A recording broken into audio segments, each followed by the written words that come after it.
Así que le vamos a pedir a Daniela, que ya le damos acá la bienvenida, que nos explique, bueno, de qué trata la inteligencia artificial en el aula, en las escuelas.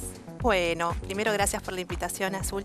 Bueno, lo que estamos viendo primero acá en Argentina, todavía estamos en una instancia bastante incipiente de adopción, Okay. ¿no? Todavía tenemos poquitas escuelas, recién estamos comenzando a aprender un poquito cómo integrarla en las aulas, pero uno de los temas que a mí me convoca mucho tiene que ver con cómo hacemos esa integración de la inteligencia artificial en el aula, porque lo que ya se está viendo y lo que ya sabemos por estudios científicos y comprobados es que la inteligencia artificial en los menores de edad, como puede ser en un aula de primaria, por ejemplo, representa un montón de riesgos. El primero que se vio tuvo que ver principalmente con lo que hoy conocemos como deuda cognitiva. Es este concepto como de deuda mental. De alguna manera, si los chicos utilizan herramientas como ChatGPT, como veníamos recién a Mario hablando de ChatGPT, si usan esas herramientas que yo llamo desreguladas o no pedagógicas, de alguna manera lo que sucede es que los chicos, en vez de ellos producir sus tareas o sus trabajos prácticos o sus resultados, hay un tercero que lo hace por ellos. Claro,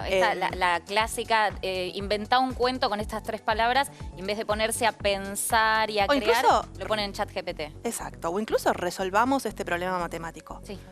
Bueno, los chicos pueden ir, ponerlo en ChatGPT, les dé la respuesta y copiarlo, y por acá, de alguna manera, no pasó nada. Entonces, lo que ya se está viendo y ya se sabe es que, primero en Argentina, tenemos un uso altísimo de esta herramienta, principalmente en gente más joven, entre 18 y 34 años, pero también sabemos que el 58% de los chicos entre 9 y 17 años en Argentina usan ChatGPT para funciones escolares o educativas. Entre 9 y 17 años. Yo me imagino un nene de 9 años, muy chiquitito. Bueno, en Argentina la edad promedio para acceder a un dispositivo por primera vez son los 9 años. Promedio, eso te dice que hay chicos que por ahí de 6, 7, Claro, que ya tienen acceso a un dispositivo y lo usan. Y el problema no es que usen tecnologías, el problema es cómo lo hacen. ¿Hay acompañamiento? ¿No hay acompañamiento? Lo que se sabe es que 7 de cada 10 lo hacen solos, sin ninguna guía y sin ninguna capacitación. Y eso representa estos problemas. Primero, la deuda cognitiva, el delegarle el pensamiento a la inteligencia artificial hace que nosotros pensemos menos, y el estudio que se hizo en el MIT confirma que usamos el cerebro entonces un 55% menos. Wow. Es un montón. Es un montón. Es un montón. ¿Y qué tipo de estudiantes estamos preparando? Bueno, ahí está el tema, ¿no? Entonces, si nosotros llevamos estas inteligencias artificiales al aula, ¿qué es lo que vamos a generar? Deuda cognitiva. Deuda cognitiva afecta el pensamiento crítico, que es fundamental para la vida, poder razonar, afecta la memoria. Entonces, todas estas consecuencias no están, por supuesto, buenas para los chicos, y desde mi lugar, como cofundadora de Auroria, que es una inteligencia artificial pedagógica pensada justamente para el ámbito escolar, un poco programamos esto de concientizar, porque no es que les damos ChatGPT a los chicos porque no nos interesa su desarrollo cognitivo. La mayoría no sabe, ¿no?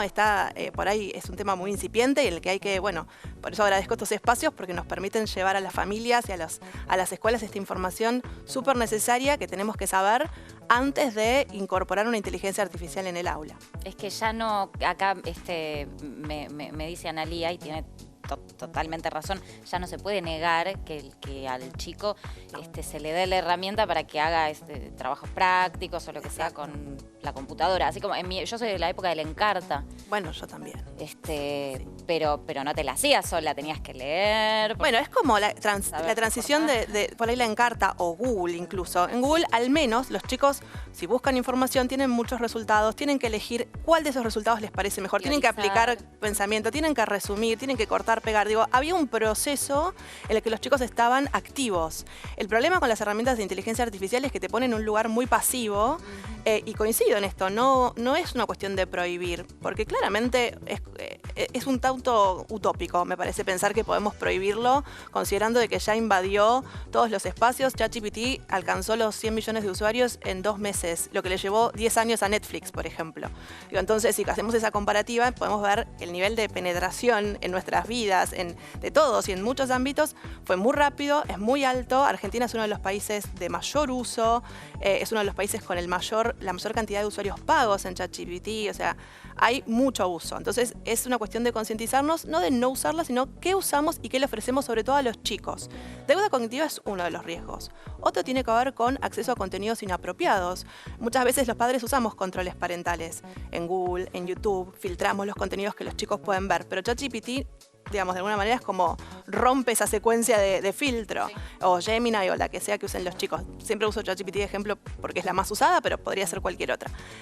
Tenemos también el riesgo de los vínculos manipulativos. Ya hemos visto casos horribles de suicidios y otras situaciones muy feas en las que claramente, siempre me gusta decir que no es porque uno vaya a usar ChatGPT y un chico se va a suicidar, obviamente debe haber una tendencia adicional o una dificultad adicional. Pero claramente sí lo que se sabe es que generan vínculos manipulativos. Y yo les pregunto, muchas veces doy charlas en colegios, doy clases en la UCA y les pregunto a los chicos si le pusieron nombre a su ChatGPT. Sí. Y muchos me dicen que sí. Muchos me dicen que sí. Entonces, ¿qué pasa cuando le ponemos un nombre? También es como que le damos una entidad, también generamos como un vínculo de confianza. ¿Y cómo hacemos después para no creerle lo que nos dice, no? Además, cuanto más lo usamos, más se adapta más parece nosotros. Conocernos, ¿no? Totalmente. Sí. Entonces ya quizás no le tenés que dar tantos comandos porque tiene información. Claro, tiene memoria. Tiene literalmente memoria y eso le permite entender cómo responderte y es muy complaciente. Sí. ¿Viste la película Her? Sí. Es tremenda. Bueno. La de Joaquín Phoenix, que se enamora de para quien no la vio, se enamora de la inteligencia artificial, que tiene la voz de Scarlett Johansson. Sí.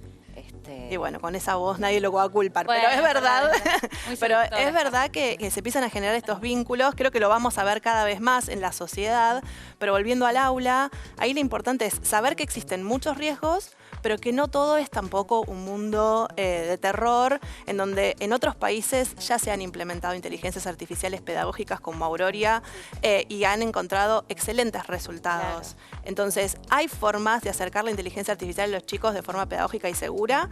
Me parece que eso es lo más importante que las escuelas se tienen que llevar, sobre todo porque elegir prohibir es lo que decíamos, un poco una utopía, pero otro tanto también irresponsable, yo creo, porque de alguna manera necesitamos alfabetizar a los chicos en inteligencia artificial. Es parte del sistema. Si no los alfabetizamos, un chico se queda fuera de este sistema en donde ya está inmersa la inteligencia artificial y yo, no sé qué opinas vos, pero dudo que se vaya a ir, ¿no? No. Llegó para quedarse. Y para perfeccionarse y para profundizar, intensificarse también en nuestra vida cotidiana. Y prohibirlo de alguna manera sería como tapar el sol con la mano. Exacto.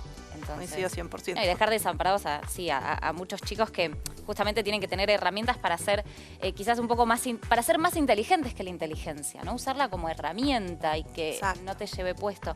Algo que decía Pergolini, que lo veíamos recién en el clip, es que la inteligencia artificial lo ayudó mucho con el Alzheimer de su madre, porque de pronto tenía una computadora, pero con voz humana, que le hablaba, que la acompañaba cuando ella estaba sola, la ayudaba a levantarse. ¿Cómo hacemos que...? Porque hay un límite muy fino entre que te ayude o que ya empieces a hacer realmente, que te ate, ¿no? Sí. De la inteligencia. Yo creo, y está buenísimo este ejemplo que traes, de que la inteligencia artificial claramente puede hacer un montón de bien en muchas áreas. Pero siempre volvemos a lo mismo. Me parece que no es demonizar las tecnologías, sino de saber que las tecnologías están a disposición y como con todas las tecnologías que existieron, es cómo las usamos nosotros. Cómo elegimos usar esas tecnologías a favor nuestro y no en detrimento. Digo, si nosotros en una escuela les damos a los chicos herramientas que realmente perjudican su desarrollo cognitivo y no estamos haciendo la mejor elección. Les damos una alternativa pedagógica y estamos haciendo una elección mucho más favorable para los chicos. Entonces siempre me parece que tiene que ver con esto, ¿no? Con no demonizar la tecnología, sino saber que está disponible, conocerla, entenderla. Invito también siempre a padres, educadores, a quienes estén cerca de los chicos, a concientizarse y a capacitarse para poder acompañar, que es fundamental. Nosotros desde Aurora damos charlas gratuitas a escuelas, a familias, así que nos pueden pedir, vamos de mil amores a donde quieran, porque nos interesa mucho que se sepa todo esto que está pasando, para que cuidemos a los chicos, pero a la vez los alfabeticemos. Estuvo siempre en pantalla, ¿no? Aurora y .inteligencia artificial, y también tu Instagram, Dani, para que la gente se conecte con vos. ¿Cuál es el rol del docente? Así cortito y ya te... El rol del docente nosotros lo vemos, digamos, ojalá que suceda esto que nosotros soñamos, que es que el rol del docente siga intacto de alguna manera en el sentido del acompañamiento que genera a los chicos. Siempre que hablamos de estos temas y me hacen entrevistas, les pregunto y les digo si tenés el recuerdo de algún docente. Y seguro que estás pensando alguno. Y seguro no fue porque te enseñó espectacular. seguro fue, además de eso quizás, fue porque tuvo un vínculo con vos, porque te ayudó en algún momento difícil, porque te acompañó, porque te sentiste bien con esa persona. Entonces eso nos parece que no lo va a reemplazar la tecnología, ese vínculo humano se necesita y está buenísimo y los chicos lo necesitan un montón. Pensemos que los chicos, sobre todo los adolescentes, siempre están en estados como muy vulnerables y tener un referente adulto en la escuela, más allá de en casa, que nos acompañe está buenísimo. Nosotros desde Aurora acompañamos también, o sea, no solo alumnos, sino también docentes.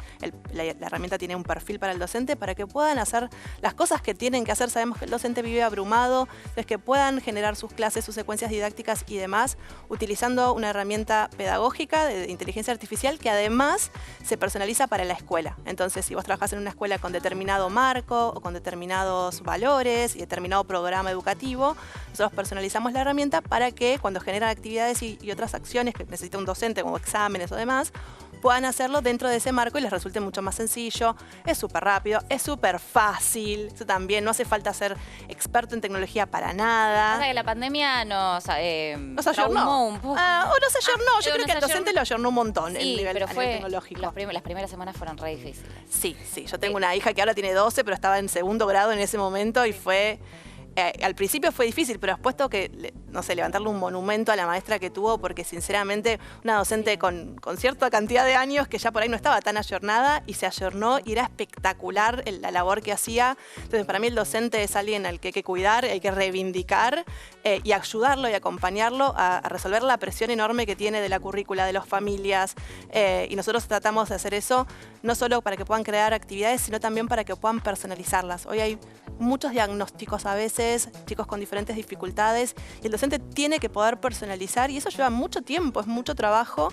También trabajamos desde esa perspectiva para que sea inclusiva y para que los docentes también estén un poquito más alivianados. Usar la tecnología para ayudar me parece que es la mejor manera en la que lo podemos usar, así que en esa labor estamos en Auroria. Muy bien, Auroria.inteligencia artificial. Bueno, muchas gracias, Daniela, por haber venido. Importantísima tu tarea. Gracias. Por lo que están haciendo. Gracias. Nosotros cambiamos de tema, nos metemos en el ámbito